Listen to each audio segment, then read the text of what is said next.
content creator has recently been accused of cheating in the Battlefield 6 beta after she posted a now massively viral clip showing off her aim. Since then, the creator has been banned and then unbanned from Twitch, and the witch hunt has sparked an even larger conversation about just how casual this new Battlefield should be.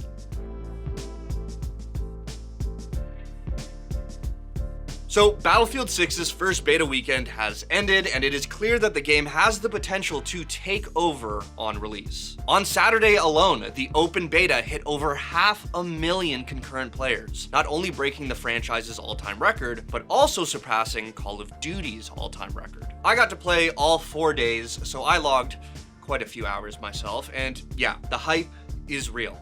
Listen, it's not perfect, and as a longtime Battlefield fan, I have some concerns, but we are in desperate need of a casual shooter right now. So if this is just a taste of what we're going to get when the game fully drops, then I'm okay with it not being my exact ideal version of what a Battlefield game should be, especially given how disappointing the last 2 entries have been. Which brings us to the heart of today's story.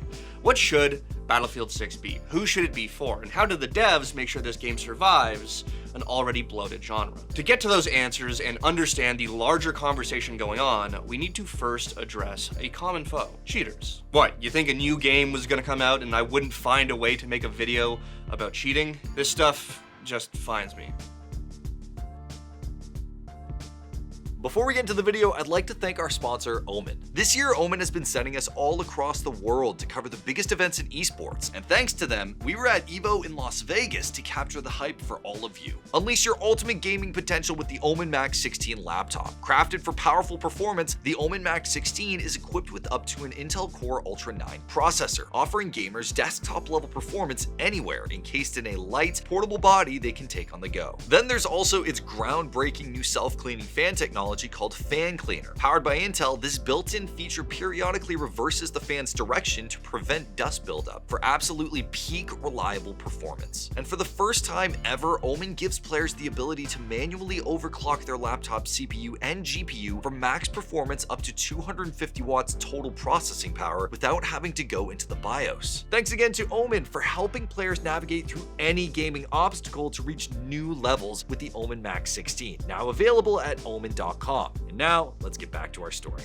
By day 1 of the early access beta, clips were already circulating online showing off cheats in Battlefield 6. Wall hacks, aimbots, we even had live streaming full rage hackers. Yes, guess who's back? Back with a vengeance, kids. Be advised, enemy forces have Nah, Our missions are be a full all elements on the attack. just run about it fighting every.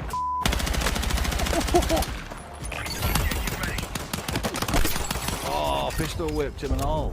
I shouldn't have to explain why this is not good for a game that hasn't even come out yet, but to be fair, since the game is still in beta, the devs do have quite a while to work on the anti-cheat, which seems to be exactly what they're doing. In addition to the original viral tweet, the same user posted alleged conversations between cheaters claiming that their software had already been detected. On top of that, LexMate, a Battlefield 6 producer, responded just a few hours later, confirming that the team was aware of the cheating and that that player in the clip had already been banned. Then the next day, a member of the anti-cheat team posted in the EA forums, discussing the cheating issue as well as their use of Secure Boot. As I'm sure many of you noticed when first trying to launch the beta, Battlefield 6 requires Secure Boot to be enabled. It's a pretty easy task in your BIOS, assuming that your boot drive is set up correctly. Among other things already highlighted on the Battlefield 6 website, Secure Boot allows their Javelin anti-cheat system to have kernel access, which in theory should block a whole host of cheating methods. But obviously, with the viral clips out there, it's not perfect. That's why in the blog post, the anti-cheat team member clarified that the use of Secure Boot isn't supposed to be a silver bullet, just another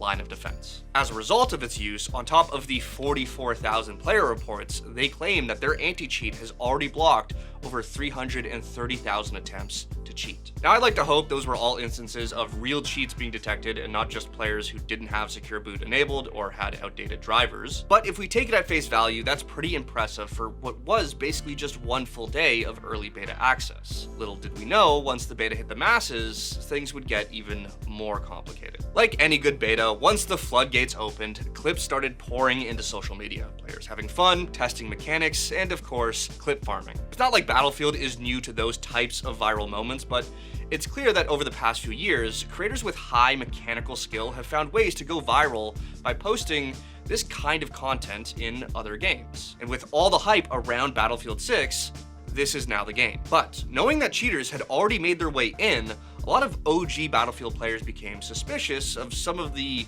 well, let's just say cracked out players posting their insane aim highlights. Exhibit A, Riley CS2, aka the Aimbot cat girl.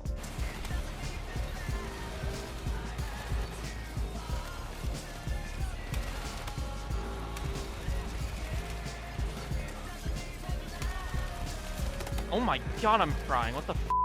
If you don't do the dishes, you don't have anything to eat off of. Riley's been making content centered on her aim and fast flicking for a while now, but one specific Battlefield 6 clip caused a lot of controversy, with many accusing her of using aimbot. Some argued her flicks were just too fast and her spray control just too accurate to be legit, especially with one moment when Riley flicks nearly 180 degrees to shoot a rock, only for an enemy to be directly behind that rock. Wow, I flicked straight at that guy through the wall. Oopsie. To many, this was the smoking gun, and it sparked not only a massive debate about whether or not Riley was legit, but about how Battlefield should be played. While some were certain this was cheating, others defended Riley, arguing that the boomer battle dads just couldn't keep up anymore, and it is simply a reality of how mechanics have changed and people have gotten better at video games. Some even went so far as to point out that Riley's mechanics weren't actually perfect, and that her flicks sometimes missed the mark. Regardless, to try and clear her name, Riley streamed with a hand cam and showed her task manager and OBS multiple times. And while that doesn't necessarily prove innocence, I don't think she's cheating. For one, people are hyper-vigilant these days about cheaters, and with good reason. They plague nearly every online game. But at the same time, paranoia can lead to a lot of false accusations against players who are just better than you. Also, I think the Battlefield community just isn't used to seeing clips like this go viral so often. The series has been struggling with relevancy for a while now, so you don't see stuff like this really circulate. But the fact is, some players do just legitimately clip farm like this. They have the skill, so they build a following and they show it off, just like Shroud has done over the last decade. And in reality, we're usually just seeing the highlights here. Listen, these types of players know positioning and timing so well that they can often predict where the next opponent will be. Watch a full VOD and you'll probably see a bunch of whiffs or flicks towards empty spaces. What Riley and others are posting are just the best bits. Regardless, Riley was banned on Twitch due to what seemed like mass reporting, but she has since been unbanned. And in the aftermath, a lot of people have come out in her defense, not just in regards to the false accusations, but because of the unacceptable transphobia she has faced. I think some players do legitimately believe she's cheating, but it's also clear that many people in this conversation are simply turned off by that specific style of play. Battlefield has always been, at its core, an objective-based game set in a pretty large sandbox with infantry and vehicle combat. So seeing someone run around, playing solely for themselves and clip farming can feel like it goes against the spirit of the game for longtime fans. And I get that. There are so many other games where that type of playstyle makes more sense. And yeah, we don't need another sweaty game where ranks and clips are the only things that matter. But at the same time, you can't really stop people from playing the way they want to play. And even if the devs could somehow nerf it, that's a can of worms you probably don't want opened. I understand that a lot of players don't want the game they grew up with to become unrecognizable. But for what it's worth, I played for 4 days straight and I never ran into anyone playing like that. And if I was clip farmed, I didn't even notice. What I did notice was a return to form for a beloved series, and a level of chaos that honestly doesn't lend itself to any one type of playstyle. My highlight is the gunplay. I said this on the podcast. Feels really good. It reminds me of Battlefield 3 mixed with the Medal of Honor reboot. My gripe is I feel like the destruction needs to be better defined. It's a little confusing to tell what rooms you can go into, which buildings you can climb, and which ones you can't.